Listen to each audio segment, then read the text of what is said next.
They're, well, just one block from the Butte Brewery where the Capri Motel is. Okay, now what's this? Okay, this is Alcoa Ginger Ale, and this was also Nevin Frank Balling Works here in Butte. Okay. Now, did your family have anything to do with that?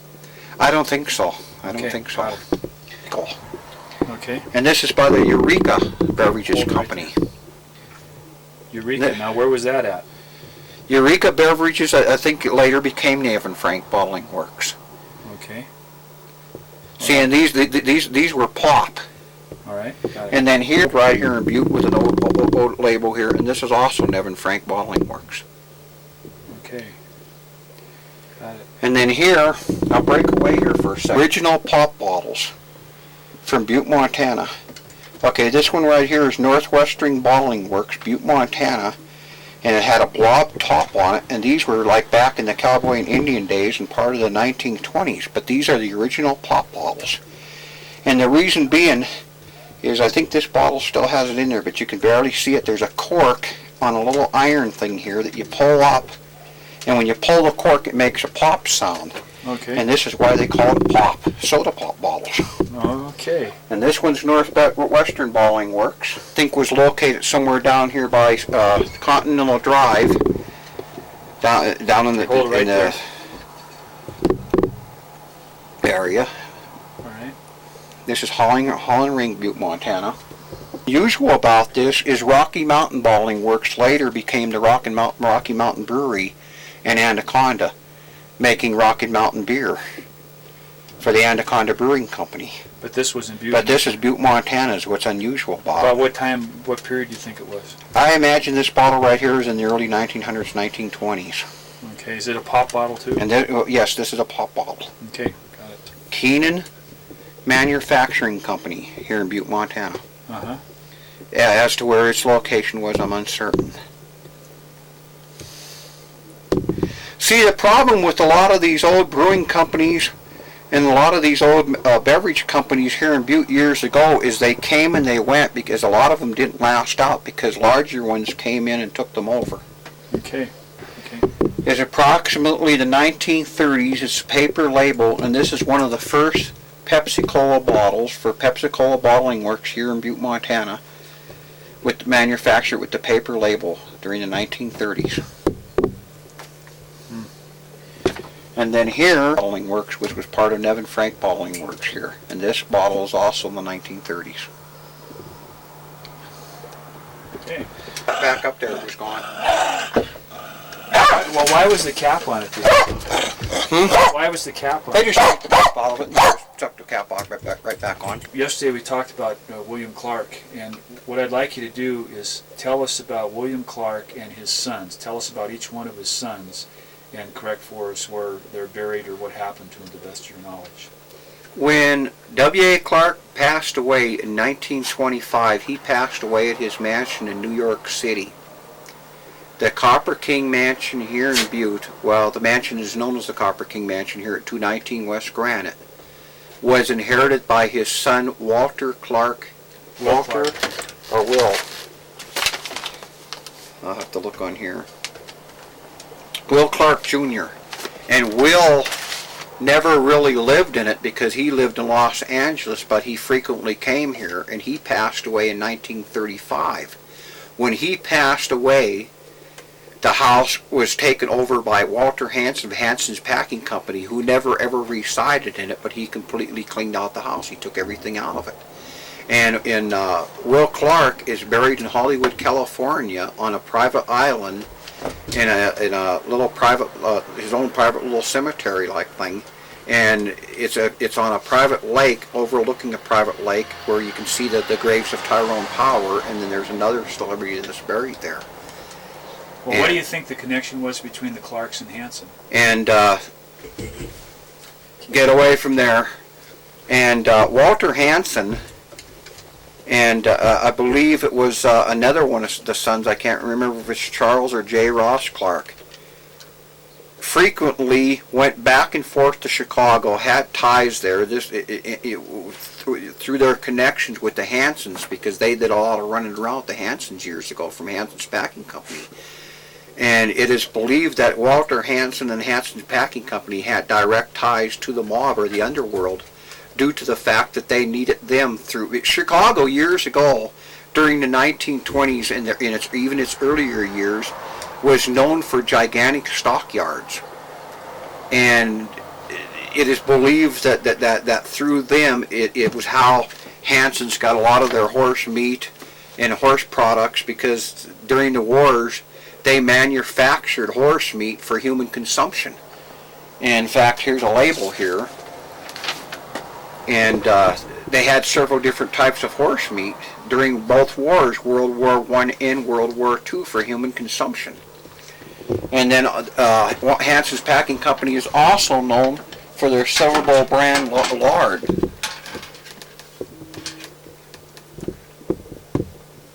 So, what do you think the connection with Chicago was? And they got their livestock out of there, or they? Well, either they were getting livestock out of there, or they were racketeering, or whatever it was. It's a known fact that Clark's sons did a lot of running around with the Hansens, and then it's kind of ironic that right after Walter's death, that Hansen would clean out the Copper King mansion here, but never actually take the building over. And so what records were left of the Clarks if the Copper King was cleaned out? Where were some records left in town? Well, I'm always wondering this because he had several banks. He had a bank in Deer Lodge. He had a bank here in Butte, and he had several other banks. He was in the mercantile business. He was in the railroad business.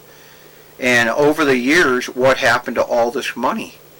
And he had several children. I can't recall them all right now, but there was J. Ross Clark, Walter Clark, Will Clark, Charles Clark, and apparently he had a daughter, because I saw a will once where he had left his daughter just $1. And I believe where I saw the copy of this will was in the Bluebell edition to the City of Butte abstract. And it was kind of interesting because it went into detail how Clark would purchase property for near nothing and then later on show a big profit. And well, who was Paul Clark? Paul Clark, I think it was the son or nephew to the Clark. Oh, I believe he was a son. And the Paul Clark home was also to be a wedding present from, I believe, from his dad, W.A. Clark, to him. See, over the years, he built a lot of his sons' and daughters' homes, and it is believed that the lodge that is up at in Kalispell at Flathead Lake is also another Clark home that was originally built as a wedding gift to his daughter, which later became a summer home, which later became the lodge there at Flathead Lake. Now, you were talking about Clark's business dealings. You talked about the Clark wire plant. And W.A. Clark, going back into his background, at age 4, okay, he was born in Connellsville, Pennsylvania. W.A. Clark, William Andros Clark, to John and Mary Andros Clark. His parents were farmers there. And he worked on his father's farm throughout his childhood. At age 14, he entered the Laurel Military Academy and then went on to a term at Birmingham. And then he taught school. Well, he went to Columbia. He went to a college in Mount Pleasant, Iowa, taking courses in banking and mercantile. And then he taught school in Missouri, and I believe that this is how he got acquainted with Mark Twain, how he first met Mark Twain, is through his teaching days in Missouri. And then hearing of the gold strike he came to Montana. Well, actually, Arizona. His first mining venture was in Central City, Colorado. And the date here I have written down here. Okay, Clark's first mining venture was at Central City, Colorado in the year 1862. Okay, and then he taught school in Missouri from 1859 to 1860. And then hearing of the gold strike at Bannock, he came from Montana. And in his first summer, he earned $1,500, which he used to buy a team of horses and a wagon. And he used his team of horses and a wagon to haul supplies back and forth for the miners from different points in Colorado, Nevada, wherever. And he brought these supplies back and forth. And he kind of got a lucky break because after a year and a half, he found out that he owned 3/4 of 3 major mines: the Gambarty, the Calusa, and the Mountain Chief. So he purchased the rest of these mines. Then he went on to take courses at the Columbia School of Mines, taking courses in mineralogy and in mining and assaying and analysis. Returning to Montana, he had a hand in building the first smelter here, the Clark Smelter, which ironically was located within 1 block and adjacent to the same property where the Centennial Brewery was down here on Centennial Avenue. He also opened up banks here in Butte and in Deer Lodge. And he brought here and opened here the first Butte Electric Lighting Company, also the Butte Electric Railway Company, and the first Butte Water Company. When he built the Copper King Mansion here in 1884 to 1888, it took 4 years to build. He knew ahead of time that electricity would be coming to Montana because he would bring it here. He had the W.A. Clark Wire Company in New Jersey. He had the Henry Bernard Bronze Company in New York City, which was at its time was the world's largest bronze company. He had immense sugar plantations throughout California, which at that time was the world's largest sugar companies. He was owner of the Los Angeles Sugar Corporation in Los Angeles, California. And what about his holdings in Arizona? Down in Arizona, he was sole owner of the United Verde Mining Company, and he founded the town of Clarksdale, Arizona. In fact, he had to build this town for his employees. And it is known and believed that he had business dealings with the Molly Brown, who began fame on the Titanic, and through her, it was her brainchild to incorporate the Bimetallic Mining Company. And what the Bimetallic Mining Company is they had holdings in Montana, Utah, Arizona, Idaho, and in parts of Washington. And out of the Bimetallic Mining Company grew the Royal Development Mining Company of Washington and Montana, and also parts of Canada. Now, an interesting sidelight to the Royal Development Mining Company of Montana is, years ago I purchased a building, I leased a building on Broadway Street by the Helsinki Bar in Old Finntown. And it turned out that this building was owned and built by a James Naughton. James Naughton was president of the Royal Development Mining Corporation of Montana in his earlier years when he was incorporated by W.A. Clark to run this company, and also later by Clark's son, of which son I cannot recall right now. However, James Naughton invented the Naughton Carbide Lamp and sold the patent out to Just Right.